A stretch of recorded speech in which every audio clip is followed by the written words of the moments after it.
everyone, welcome to my mini vlog. I hope the person चाहिँ हुनुहुन्छ होला म पनि एकदम ठिक छु। आज चाहिँ म र मेरो मम्मी चाहिँ लालबन्दी बजार लाग्ने दिन अनि त्यही भएर हामी चाहिँ बजार जाँदैछौँ। अनि घाम यति धेरै थियो, यति धेरै, बाफ रे बाफ, घामको कुरै नगरौँ।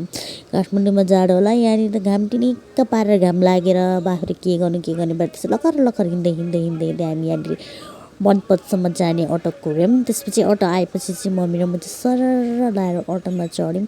त्यसपछि हामी बनपत आइपुग्यौँ, यहाँनिर बस चढ्यौँ। त्यसपछि हामी बस पनि चढिसकेर हामी चाहिँ यहाँनिर लालबन्दीको हलमा आन्टीलाई कुरेर बसेँ।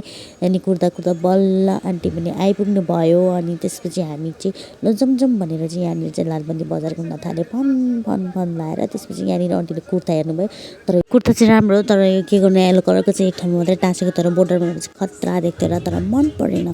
त्यसपछि हामीले नलिने भनेर नि आन्टीले चाहिँ, अनि त्यसपछि मम्मीलाई चाहिँ यहाँ ब्ल्याङ्केट सेट हेरेको थियो, अनि त्यो किनिसकेर अनि हामी चाहिँ यहाँनिर माछा बजारमा पुग्यौँ। अनि आन्टीले चाहिँ माछा हेर्दै हुनुहुन्थ्यो, अनि टक्क लाएर त्यसपछि हामीले माछा ट्याक्क बोकेँ। आन्टीले चाहिँ म उठाइदिउँ भन्दै हुनुहुन्थ्यो, अनि मैले पर्दैन होस् भनेर त्यही पनि उठाएर आन्टीले चाहिँ मलाई देखाइदिनु भयो। त्यसपछि हामी माछा बजारबाट सिधै आन्टीले फेरि मलाई पक्षरी म तँलाई माछा उठाएर देखाइदिन्छु, मेरो भिडियो बना ल भन्ने भयो। अनि मैले ओके भनेर बनाइदिएको थिएँ यो भिडियो चाहिँ। अनि कस्तो राम्रो पनि आएको थियो, चाहिँ स्न्यापच्याटबाट बनाएको भएर क्लियर आएको थियो। त्यसपछि हामी सबै सपिङ सिद्धाएर चाहिँ घरतर्फतिर लाग्दैछौँ। हामीले चाहिँ माछाहरू के लुगासुगा के सबै किनिसकेको थिएँ। अनि यहाँले चाहिँ तपाईँहरूलाई देखाउँदैछु, यो चाहिँ तरकारी बजारमा आएर अरू सामानहरू पनि किनिदिन्थ्यौँ। अनि त्यसपछि यहाँ चटपटे पसलमा आएर हामी चाहिँ चटपटे खाने भनेर सोचेको थियौँ ल भनेर। अनि त्यहाँबाट चाहिँ हामी बिना आन्टीको घर जाम भएर यहाँबाट चटपटे प्याक गरेर हामी चाहिँ बिना आन्टीको घरमा जाँदै थियौँ। तर यति धेरै गर्मी थियो।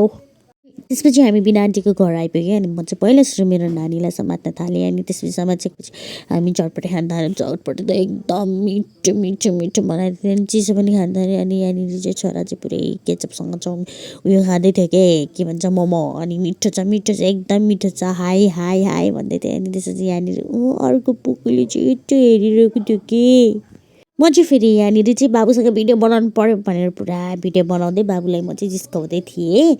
अनि त्यसपछि त्यहाँबाट चाहिँ हामी रुम फर्किन थाल्यौँ। अनि हजुरलाई मेरो मिनी भ्लग कस्तो लाग्यो त लाइक, कमेन्ट, सेयर, सब्सक्राइब गरेर नबिर्सिनु होला। By and love you guys, by.